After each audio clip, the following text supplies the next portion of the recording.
Naše chápanie sveta, histórie a zákonov prírody sa zdá byť neotriasiteľné.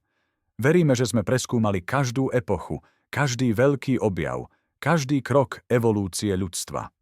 Ale čo ak je táto súmerná obraz len tenká vrstva, skrývajúca nepredstaviteľné pravdy? Čo ak pod hĺbkou zeme, v jej najstaršom jadre, spia svedectvá minulosti, schopné zbúrať všetky naše predstavy o tom, kto sme a odkiaľ? Kanál SST Tajomstvá sa už viackrát ponoril do sveta nevhodných artefaktov, objektov, ktorých existencia odporuje všetkým známym zákonom logiky a chronológie. Ale to, o čom bude reč dnes, zatienia aj tie najodvážnejšie predpoklady.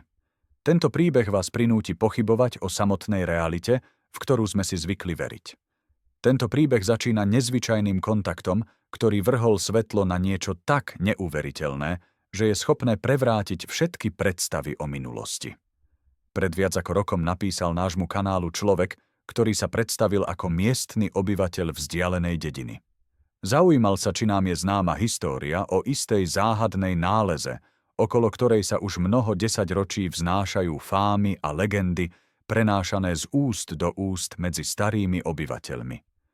V tom čase naše vedomosti o tejto histórii boli len útržkovité, čerpané z zriedkavých zmienok na pochybných internetových fórach a v rozmazaných publikáciách. Vyjadrili sme opatrné predpoklady, že to pravdepodobne nie je nič iné ako podvod, ďalší výmysel na prilákanie pozornosti. Ale náš rozhovor sa začal presviečať, že sa mýlime. Tvrdil, že žije v samom strede týchto udalostí, že všetci miestni obyvatelia dôverne poznajú, čo sa stalo, a pre nich to nie je mýtus, ale nepopierateľná pravda. Len túto pravdu podľa jeho slov dôkladne snažia skrývať a mlčať. Dokonca spomenul, že sa chystá zakúpiť detektor kovov, aby sám preskúmal tie miesta, kde bolo objavenie urobené, dúfajúc, že nájde nové potvrdenie. Mimochodom, po tom rozhovore sme od neho už nedostali žiadne ďalšie informácie. A hovoríme o malebnej, takmer zabudnutej dedinke Ržavčík, ukrytej v Tisurskom okrese Kemerovskej oblasti. Toto miesto je natoľko vzdialené od civilizácie, že sa zdá, ako by sa tu zastavil čas. Ržavčík je len pár desiatok chatrných domov a okolo 200 obyvateľov, ktorých životy prebiehajú ďaleko od hluku veľkých miest. Najbližšie okresné centrum, mesto Tisul, hoci má niečo vyše 8 000 obyvateľov, tiež nemôže pochváliť aktívnym životom. Kedysi dávno, ešte pred začiatkom druhej svetovej vojny, sa v Ržavčíku pokúšali ťažiť uhlie. Avšak veľmi rýchlo sa ukázalo, že táto činnosť je úplne bezperspektívna a uhoľnú baňu opustili. Zostala po nej len polozabudnutá kameňolom, pomaly zarastajúca trávou a kríkmi, stávajúc sa súčasťou tichého tajomného krajiny. Práve tento zarastený kameňolom sa stal epicentrom udalostí, ktoré sa tu odohrali v roku 1969, meniac životy mnohých a odhaľujúc jednu z najneuveriteľnejších a najstarostlivejšie skrývaných záhad. Stalo sa to na začiatku septembra 1969 na uholnej výsypke. V samom srdci 20-metrového uholného ložiska, ležiaceho v hĺbke 70 metrov, neúnavný pracovník Kornouchov. Následne zahynul na motocykli pod kolesami Kamaza, keď objavil 2-metrový mramorový sarkofág. Bolo to niečo úplne nepredstaviteľné. Na príkaz vedúceho úseku Alexandra Alexandroviča Masavigina, ktorý zomrel v roku 1980 oficiálne na žalúdočný vred, boli všetky práce okamžite zastavené. Obyvatelia dediny si pamätali, že keď sarkofág vytiahli na povrch, vlivom slnečného tepla sa malta medzi horným a dolným vekom sarkofágu premenila na priehľadnú kvapalinu a začala tiecť. Horné veko bolo odstránené a objavil sa tam hrob, až po okraje naplnený ružovo-modrou kvapalinou kryštáľovej čistoty. V tejto kvapaline spočívala vysoká žena, približne 180 cm, štíhla a neuveriteľne krásna. Na pohľad mala okolo 30 rokov, s jemnými európskymi rysmi tváre a veľkými, široko rozostavenými modrými očami. To znamená, že táto žena ležala s otvorenými očami. Bola oblečená v sneho-bielej čipkovanej priehľadnej šaty s dĺžkou tesne pod kolená a s krátkými rukávmi, vyšítanými rôznofarebnými kvietkami. Zdalo sa, že žena nie je mŕtva, ale spí. Opäť je veľmi zvláštne, že spí s otvorenými očami. Povieme si hneď, že táto história je stará. Obrostla mnohými fámami a legendami. Našou úlohou je pokúsiť sa pochopiť, kde je pravda a kde lož. Myslím, že to o očiach je určite už výmysel. Ale zaujímavý detail. Pri hlave ženy ležala čierna obdĺžniková, zaoblená z jednej strany, kovová krabička veľkosti 25 na 10 cm. Nedávno som rozprával príbeh o tom, ako v Číne objavili akýsi zvláštny okrúhly loď, záchrannú kapsulu. A vtedy ju nazvali, a tam bola ryšavá žena s podobnou krabičkou v rukách, ktorú opäť posadili na tento loď a poslali do Osvoesia. A tu je tá istá žena, ale už v kamennom hrobe a s podobnou krabičkou. Nepáči sa vám, že to akosi súvisí? Hrob s tajomnou ženou stál otvorený pre verejné obdivovanie v prvej polovici dňa? Pozrieť sa na tento zázrak prišlo celé dedina. Prišlo vedenie, hasiči, vojaci, polícia. Čoskoro z oblasti pristál helikoptéra v tehlicovej farbe a priviedla tucet vážených kolegov v civilnom, ktorí ihneď vyhlásili, že miesto je nákazlivé a nariadili prítomným, aby sa vzdialili od hrobu. Potom uzavreli miesto nálezu a zapísali všetkých, ktorí sa dotkli hrobu, aj tých, ktorí stáli blízko, údajne na naliehavé lekárske vyšetrenie. Hrob sa pokúsili odniesť do helikoptéry, ale náklad sa ukázal byť príliš ťažký. Potom sa rozhodli uľahčiť úlohu, odstrániť kvapalinu. Po odsatia kvapaliny telo ženy priamo pred očami začalo černieť. Potom kvapalinu vrátili a čiernosť začala rýchlo miznúť. O minútu sa na lícach neboštíčky opäť objavil rumenec a celé telo zosnulého nadobudlo životu podobný vzhľad. Povieme si hneď, že táto história vyvoláva podozrenie. Ťažko si predstaviť, že by nejakí vojaci začali odstraňovať neznámu tekutinu z lóra bez toho, aby ju najprv preskúmali. Po druhé, keď údajne vrátili tekutinu späť, dievča opäť nadobudlo ten istý, ako sa píše, životný vzhľad. Ťažko by sa to mohlo stať. Proces oxidácie by nikdy neprešiel späť. Pokračujme ďalej. Rakvu zatvorili a vložili do helikoptéry. Spolu so zemou zozbierali zvyšky zamazania do celofánových sáčkov a nariadili svedkom, aby sa rozšli.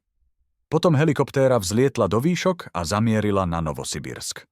Už po 5 dňoch prišiel do Ržavčika starší profesor z Novosibirska a predniesol v obecnom klube prednášku o predbežných výsledkoch laboratórnych výskumov nedávneho nálezu. Vyhlásil, že v najbližšom čase sovietski vedci zverejnia výsledky svojich výskumov, čo šokuje vedecký svet. Vek pohrebiska, podľa slov profesora, činí najmenej 800 miliónov rokov. Pôvod látky, z ktorej bolo vyrobené šaty Caerny, údajne nebolo možné podrobiť vedeckej analýze. Rovnako sa nepodarilo určiť zloženie ružovo-modrej tekutiny. Iba niektoré jej zložky, vytvorené najstaršími druhmi cibule a cesnaku, boli identifikované. O kovovej krabičke profesor nič nepovedal, okrem toho, že sa skúma. O pár dní neskôr sa v Tisulskom okresnom novinách objavil drobný článok o tom, že blízko obce Ržavčik bol objavený archeologický relikt, ktorý osvetľuje ľudskú históriu. Čoskoro bol Tisulský okres náhle uzavretý vojakmi. Po dvoroch sa pohybovala polícia a odoberala zložitý novinový výtlačok od obyvateľov. A miesto, kde bola nájdená rakva, dôkladne prekopali a zasypali zemou. Napriek snahám úradov sa medzi obyvateľmi dediny našli bojovníci za pravdu. Jeden z hrdinov obehal mnohé inštitúcie. Napísal dokonca list do ústredného výboru KSSZ, ale po roku náhle zomrel, podľa oficiálnej verzie na srdcovú nedostatočnosť. Keď sa v priebehu roka jeden po druhom stali obeťami autonehody všetci 6 objaviteľov lora, ostatní svedkovia zostali navždy ticho. V roku 1973, keď podľa úradov všetko utíchlo, na brehoch a ostrovoch jazera Berčikul, ktoré je 6 kilometrov od miesta nálezu sarkofágu, celé leto až do neskorej jesene prebiehali v najprísnejšej tajnosti veľkoplošné vykopávky. Kameňolom uzavreli v roku 1973.